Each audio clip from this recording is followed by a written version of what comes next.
One of the common questions I keep getting asked over and over again is, should I go for the Panama permanent residency or should I consider the Paraguayan residency? Now, Paraguay does offer a direct permanent residency. Yes, a lot of people aren't aware. You don't need to start off with temporary. You can directly jump onto permanent, but that's a separate topic. I'll get to that in a second.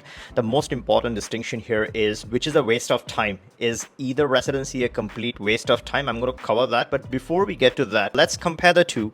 Let's look at the strengths and the weaknesses of each option. What I also wanted to touch upon is the similarities between the two options. So if you're on the edge, you know what the similarities are, you know what are the differences are, you know the pros, the cons, and then you can make a wise decision. Pick one of the two residencies from a long-term perspective. Now, first, let's look at the similarities. The biggest similarity is that they both are territorial. They both have tax advantages. They both have some of the lowest taxes that you can find in Latin Americas. Now, if you look at Panama, who is it really good for? It's, I would say, think of it more of the UAE of Latin America. So if you're looking for international banking, international finance, you have online businesses running all the time, you want to use a jurisdiction to open up your bank accounts and do transactions.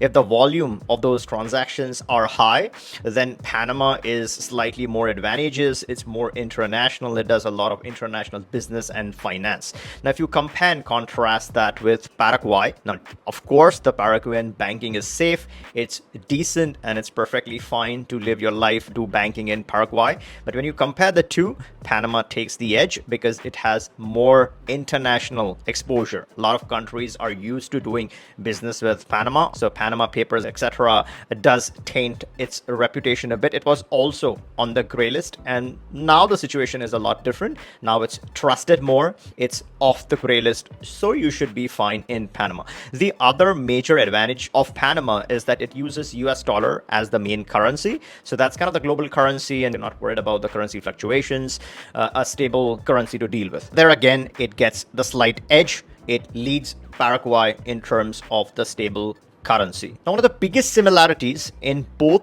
these two options is that you can completely bypass the whole visa requirement, right? So you don't need to get the residency visa stamped on your passport from home.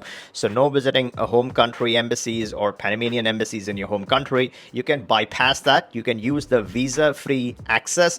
And when I'm talking about these topics, I'm obviously assuming that you have a decent enough passport that has a visa-free to Panama or Paraguay. A lot more passports have the visa-free to Panama, or let's say you have a residency card like the Canadian PR card or the US green card, or even a US visa, you do get access to Panama.